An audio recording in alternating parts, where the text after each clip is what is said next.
اعوذ باللہ السمیع العلیم من الشیطان الرجیم من حمزہ ونفخہ ونفثہ۔ آج کا ہمارا سبق ہے جی سورۃ البقرہ کی آیت نمبر 35 سے 40 تک، آیت نمبر 35 سے 40 تک ہے آج ہمارا سبق۔ فَأَزَلَّهُمُ الشَّيْطَانُ عَنْهَا فَأَخْرَجَهُمَا مِمَّا كَانَ فِيهِ وَقُلْنَا اهْبِطُوا بَعْضُكُمْ لِبَعْضٍ عَدُوٌّ وَلَكُمْ فِي الْأَرْضِ مُسْتَقَرٌّ وَمَتَاعٌ إِلَىٰ حِينٍ۔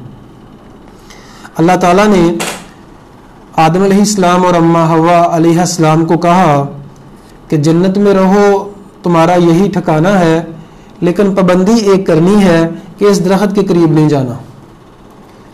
تو جب ان سے غلطی ہوئی، وہ درخت کے قریب چلے گئے، اللہ تعالیٰ نے اس آیت میں یہی ارشاد فرمایا فَأَزَلَّهُمُ الشَّيْطَانُ، شیطان نے ان دونوں کو پھسلا دیا، اپنا جو انہوں نے عزم کیا تھا، جو اللہ نے حکم دیا تھا، اس سے وہ پھسل گئے۔ فَأَخْرَجَهُمَا مِمَّا كَانَ فِيهِ، اللہ تعالیٰ نے ان دونوں کو جنت سے نکال دیا۔ وَقُلْنَا اهْبِطُوا بَعْضُكُمْ لِبَعْضٍ عَدُوٌّ، ہم نے کہا اتر جاؤ، تمہارا بعض کا دشمن ہے۔ وَلَكُمْ فِي الْأَرْضِ مُسْتَقَرٌّ، زمین میں تمہارے لیے ایک ٹھکانہ ہے، وَمَتَاعٌ إِلَىٰ حِينٍ، اور فائدہ اٹھانا ہے ایک خاص مدت تک۔ ہر ایک انسان کو ایک وقت دیا گیا، اس وقت جو اس کی ایج لمٹ ہے، اس نے زندگی سے اور دنیا سے فائدہ اٹھانا ہے، پھر ہر ایک نے فوت ہو جانا ہے، اور پھر اپنے جو اعمال ہیں ان کا حساب کتاب دینا ہے۔ اس آیت سے ہمیں کئی مسائل کی سمجھ آتی ہے۔ ایک تو یہ سمجھ آتی ہے کہ جنت جو ہے یہ ایک باقاعدہ طور پہ جگہ کا نام ہے، اور وہ آسمانوں پہ ہے۔ بعض لوگ یہ کہتے ہیں کہ جو دنیا میں ہی جنت ہے، جنت نظیر ہے، فلاں وادی ہے، فلاں جنت ہے، اس طرح کی باتیں کرتے ہیں۔ اور دوسرا جو ہے، بعض لوگ جنت کے انکاری ہیں، وہ کہتے ہیں جنت ہے ہی نہیں۔ تو ایسے ایک تو بات یہ سمجھ آتی ہے، اللہ نے کہا نا نیچے اتر جاؤ، مطلب اوپر سے نیچے اتارا، تو زمین سے اوپر ہے جنت آسمانوں میں۔ دوسرا ہمیں یہاں سے یہ پتہ چلا کہ یہ جو شیطان ہے انسان کا واضح دشمن ہے، اس سے ہر وقت ہمیں بچنے کی کوشش کرنی چاہیے۔ جیسے ہم نے کل پڑھا کہ انسان کی فطرت میں گناہ رکھ دیا گیا ہے۔ اب اپنے آپ کو شیطان سے بچانا، دین کی طرف لگانا، یہ ہم سب کی ذمہ داری ہے۔ جب بھی کسی سے سستی ہوگی، شیطان غالب آ جائے گا، چونکہ دل کے اندر بھی ایک گناہ کرنے کی طاقت موجود ہے، وہ گناہ کا کہتا رہتا ہے۔ انسانی جو طبیعت ہے وہ بھی اسی طرح بنائی گئی ہے کہ وہ گناہ کی طرف جلدی آمادہ ہوتا ہے، گناہ کی طرف جلدی جاتا ہے۔ گناہ کی مثال ایسے ہے کہ ایک جیسے نیچے اتر رہے ہیں، آپ پہاڑ سے نیچے اتر رہے ہیں، ایک پاؤں نیچے رکھا، اگلے خود بخود اترتے چلے جاتے ہیں۔ اسی طرح طبیعت ہے انسان کی۔ اور نیکی ایسے ہے جیسے چڑھائی چڑھنا اوپر، ہر ایک قدم جو ہے وہ مشکل سے اٹھایا جاتا ہے۔ تو ایک تو انسان کی طبیعت ہی گناہ کے اوپر آمادہ ہوتی ہے، دوسرا شیطان، ہر ایک انسان کے ساتھ ایک شیطان پیدا کیا گیا ہے جو اس کو گناہ کی دعوت دیتا رہتا ہے، اور تیسرا ہماری سوسائٹی جو ہے، اکثر لوگ جو ہیں وہ گناہوں کو پروموٹ کرتے ہیں، گناہوں سے ہی خوش ہوتے ہیں، اور گناہ کرنے والوں ہی کو لوگ اچھا سمجھتے ہیں۔ اور چوتھا وہ شیطان بڑا ابلیس جو لوگوں کو، جو اپنے چیلوں کو بیچتا ہے۔ تو اتنے زیادہ دشمن ہیں ہمارے، اور پھر بھی ہم بے فکر رہیں، تو جو بے فکر رہتا ہے وہ شیطان کا شکار لازمی ہو جاتا ہے، وہ گناہوں کا شکار لازمی ہو جاتا ہے، اسے کوئی بھی چیز بچا نہیں سکتی۔ اب سوال یہ پیدا ہوتا ہے کہ جب آدم علیہ السلام اور اماں حوا علیہ السلام، آدم علیہ السلام ہمارے باپ ہیں، ان سے غلطی ہو گئی تو ہم تو پھر ان کی اولاد ہیں۔ نبی کریم صلی اللہ علیہ وسلم نے فرمایا ناسی الآدم و ناسی خلقہ، فرمایا آدم علیہ السلام سے غلطی ہوئی اور اس کی اولاد، آدم کی اولاد بھی غلطی ضرور کرے گی۔ یہاں ایک بات اچھی طرح سے سمجھ لیجیے گا، ایسا نہیں ہو سکتا کہ ایک انسان ہو وہ غلطی نہ کرے، غلطی ضرور کرے گا۔ اب فرق ہے، آدم علیہ السلام سے بھی غلطی ہوئی تو کیا کیا؟ استغفار کیا، ربنا ظلمنا انفسنا وان لم تغفر لنا وترحمنا لنكونن من الخاسرین۔ اب اس دعا سے بھی ہم نے دو چیزیں سمجھنی ہیں۔ ایک تو غلطی جب ہو